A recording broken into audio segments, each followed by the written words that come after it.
away among the stately brownstones of Bay State Road lies a jewel in the crown of Boston University, the Harriet E. Richards Cooperative House. Established in 1928, this house was the first cooperative dormitory in the nation, created to allow young women who could not afford to live in regular dormitories the benefits of on-campus living. In this cooperative home, residents shared in the cleaning, cooking, shopping, bookkeeping, and repair work, giving them leadership experience and skills and bonding them together as a family. Boston University's first Dean of Women, Lucy Jenkins Franklin, brought the idea of cooperative living to Boston University after traveling throughout Europe and seeing homes for women that were run on this model. When her good friend Harriet E. Richards presented the cooperative with its first $100 to get the house started, the residents voted to name their home after her. The first cooperative house was located at 328 Bay State Road, where the School of Law is today. Then, in 1940, Boston University bought the cooperative's present building at 191 Bay State Road. Once owned by a Boston merchant, James Means Esquire, the house cost just under $40,000 to build in 1897. Although women had been admitted on an equal basis with men throughout the university's history and had received both undergraduate and professional degrees, few women were able to have careers until the 1920s. The years from the end of World War II to the 1970s were a period of even greater change and challenge. The university's second Dean of Women, Elsbeth Melville, served during these years of dramatic change, from 1945 to 1970. When I came, there were very strict rules by which the students lived, a code, hours were imposed, and all of that. From the beginning of her term as dean, she wanted the women of the Harriet Richards House to succeed not only academically, but personally, developing social skills, cultural appreciation, and a sense of responsibility that would help them in later life. She expected the residents of the house to be adults, and with this came considerable responsibility. Applicants had to meet a specific criteria for entrance. In the first instance, financial need was an important factor. Secondly, academic achievement. And third, a commitment to the concept of cooperative living. They fulfilled all of the responsibilities for managing and taking care of the house, and they divided them up so that a person might have a series of duties for 2 weeks and then another series of duties. There were daily duties, weekend duties, and of course the cleaning of the house at Christmas break and at the end of the year. The women also work with university administrators on strengthening a spirit not present anywhere else at Boston University. So if we define a community as a group of people, in this case students, who share a common goal and most importantly care about the others in that community, the Harriet E. Richards House, because of its mission, because of its tradition, exemplifies community in a sense that is very difficult to duplicate in a traditional residence hall. Although they are working toward one goal, a few women have emerged as leaders. The house is managed by an executive board made of 6 officers. The president runs all meetings, coordinates room assignments, and serves as the liaison between the cooperative and the university. The vice president plans all house activities, such as holiday celebrations, faculty receptions, and the alumni tea. The secretary maintains the archives, from clippings to photographs to old meeting minutes. The treasurer is responsible for drawing up a budget for the semester and accounting for all house expenditures. The steward assigns cooking duties, reviews menus, and purchases groceries. And the house clerk assigns cleaning duties and makes sure that they are completed. Pots and pans have been left out to air dry. That's a no-no. Rust happens. Take you 2 seconds to wipe things. This system remains unchanged since it was originally established. The cooperative system builds leadership. That cooperation among women leads to education, leads to empowerment and consciousness raising. And that's what's real important about this house. As leaders, their greatest task is to be role models for their peers. These women are learning more than housekeeping. They are learning to rely on themselves and on each other. You have a lot more moms around. You get sick, everybody in the house knows, and tells you to get rest and make sure there's chicken soup there for you. But even in times of hardship, these women maintain a sense of humor. There was also an enormous sense of humor here. Well, why were we here and why was it that we had no money? And I always said that there was a lack of men in most of these families. They were, I was a 3Ds. They were either dead, divorced, or deserted.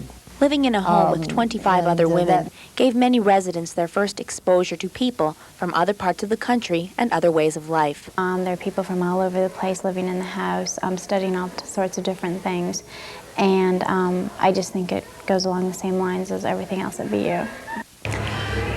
When people come to Boston University, I think they have an opportunity to meet people from such a great variety of backgrounds, different cultural groups, ethnic groups, different religious backgrounds. But they can also sidestep that experience in the wider population if they choose to. I think living in a place like this, they choose not to sidestep it, they choose to enter into that fully, and I think that could be a very, very enriching experience for them. The women have created a home for themselves, yet by living and working together, they still maintain different points of view and learn from each other's experiences. The women that live here tend to be very motivated, very intelligent, very driven women. And the women who have whipped this place together are totally responsible for the state it's in. It looks clean, and the people are happy, and the meals are good, and all those little things that add up to a good house are there because the women who live here have done it. And everybody at that time was just very responsible. Everybody seemed to know their jobs were assigned, and we did them. We had a house clerk that made sure that we did them. And there was just an enormous sense of solidarity here and cooperation in the truest sense of the word. We learned to work together. The women of the cooperative live together as a family. My sense was that the university was overwhelmingly large and impersonal, but this house was home. There were 24 of us here, and we worked together, and we lived together, and we played together, and we cried together, and we really loved each other. I came to Boston University as an only child who did not have much chance to socialize with siblings, of course, and what I found here was a real family atmosphere. People were close, were helpful to one another, and since there were only 25 of us, it meant that we could share a lot of our joys and sorrows with one another. And when I was eating dinner, I realized, with the other women that live here, I realized how close everyone is. And when people come home to dinner, people ask, well, how was your day? What's going on? How was your test? I don't think you would necessarily get that in a regular dorm. There's the kvetching that goes on. Why didn't she get enough stuff for me to cook my dinner? And why didn't they clean up their pan before they left the kitchen? And a lot of that stuff that goes on. But there's also the chance when you come in from a frustrating day and something's gone wrong, and you can just sit down and tell somebody what's going wrong, and they'll listen and they'll try to cheer you up. And if someone's sick, we had someone. The first members of the Harriet Richards family still keep in close contact with the cooperative. An active House Alumni Association is led by the Board of Overseers.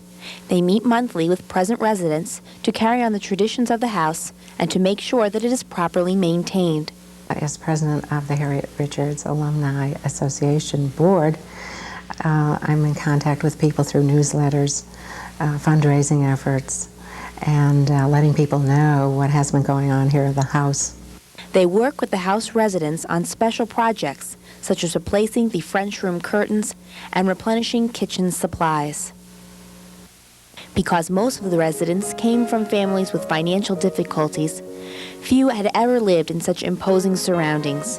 The building is still richly decorated, from the Pompeian murals on the atrium walls to the hand-carved mahogany fireplace and panels in the dining room. This is great English Georgian kind of paneling, just the sort of thing that people who were at the same time, moving to England, like Henry James, were surrounding themselves with in country houses. Here someone builds their own house on the edge of Boston and surrounds himself in their private spaces with wonderful, heavily, in this case I think machine-carved fireplace walls, and look at that big Biloxian molding on the fireplace, carved soldiers, the whole rigmarole. It's really a good example of the interest that the architect, Arthur Little, who is really a very good but very little known architect of the turn of the century. So I think what we see in this house is his exuberance at discovering Italy in the 1880s and 90s and shifting his attention from the interior decoration of colonial houses to those with a classical background. Here's the French room with really an amazing selection of architect-designed furniture by Arthur Little. Not only is the sofa, but this entire set of chairs and the pier table, which match the mantelpiece at opposite ends of the long room with their big French doors, all part of the original design. I think we've pickled enough houses as house museums.